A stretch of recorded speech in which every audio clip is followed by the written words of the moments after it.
अखेर भोंदूबाबा अशोक खरात फाईल उघडली।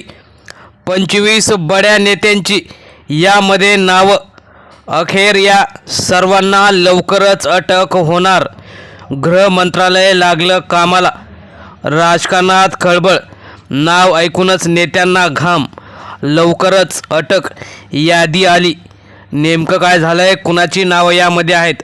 सत्ताधारी भाजप आणि शिंदे गटाला कसा जोरदार धक्का बसलेला आहे ते आपण सविस्तर बघणार आहोत।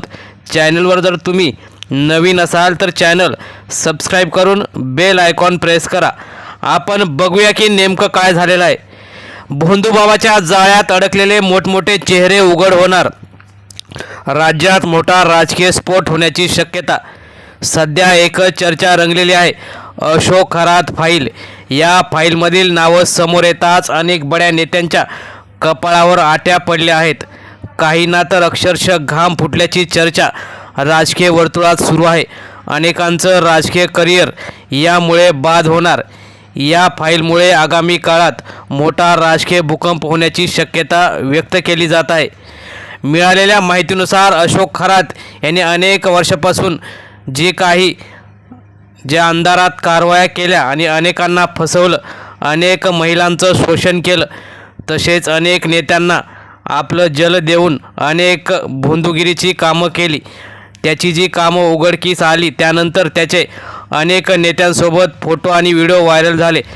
त्यामध्ये एकनाथ शिंदे, श्रीकांत शिंदे, दीपक केसरकर, धनंजय मुंडे यापेक्षा अनेक नेते ज्यांची नावं अगोदर समोर आली नव्हती, तसेच चंद्रकांत पाटील, रुपाली चाकणकर, तसेच अनेक उद्योगपती यांचीसुद्धा नावं यामध्ये आहेत। या फाईलमध्ये समावेश असलेल्या नावांची यादी लीक होण्याची शक्यता व्यक्त होताच अनेक ठिकाणी खळबळ उडाली आहे। भोंदूबाबाने आर्थिक व्यवहारांची जी काही कथित गैरप्रकार केले, फसवणूक केली, भोंदूबाबाशी असलेले अनेकांचे संबंध आता उघड होत आहेत। या संपूर्ण प्रकरणात एकच मोठा भोंदूबाबा केंद्रस्थानी असल्याचं समोर येत आहे।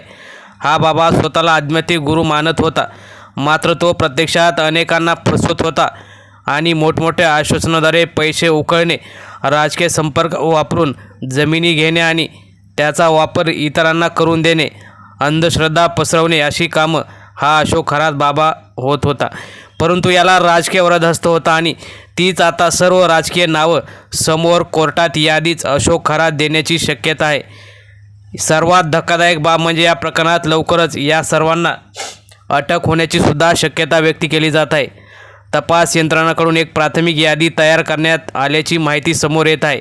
या यादीत काही मोठं नावं असल्याची सुद्धा शक्यता आहे। यामध्ये शासनातील जी काय अधिकारी असतील किंवा सरकारमधील अनेक मंत्री, महत्त्वाचे नेतेसुद्धा आहेत। गृह मंत्रालय हे भाजपकडे असल्यामुळे आता यामधून कोणाकोणाची नावं समोर येतात आणि कोणाची नावं लपवून ठेवली जातात याकडे सुद्धा लक्ष लागलेलं आहे।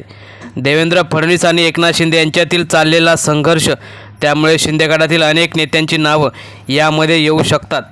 कारण राजकीय विश्लेषकांच्या मते शिंदे गट आणि भाजपा यांच्यात आता अगोदरसारखं शक्य राहिलेलं नाही।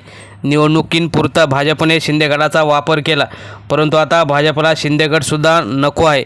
त्यामुळे शिंदे गटाचं अस्तित्व हळूहळू संपवायचं असेल तर खरात प्रकरणात अनेक शिंदे गटाच्या नेत्यांची नावं आहेत, ती नावं समोर आणून शिंदे गटाची प्रतिमा मलिन करण्याचा सुद्धा डाव असू शकतो। त्यामुळे अशोक खरात फाईल केवळ एक प्रकरण नसून ते संपूर्ण व्यवस्थेवर प्रश्नचिन्ह उभा करणारा मुद्दा ठरू शकतो। जर या फाईलमधील आरोप आणि आरोपींची नावं समोर आली तर मोठी राजकीय उलथापालथ होण्याची शक्यता नाकारता येत नाही। त्यामुळे आता सर्वांच्या नजरा तपास यंत्रणांकडे लागल्या आहेत। त्यामुळे लवकरच ही नावं कधी पुढे येतात याकडे आपण बघूया। मित्रांनो, जर व्हिडिओ आवडला असेल तर नक्की लाईक करा। धन्यवाद। जय हिंद, जय महाराष्ट्र।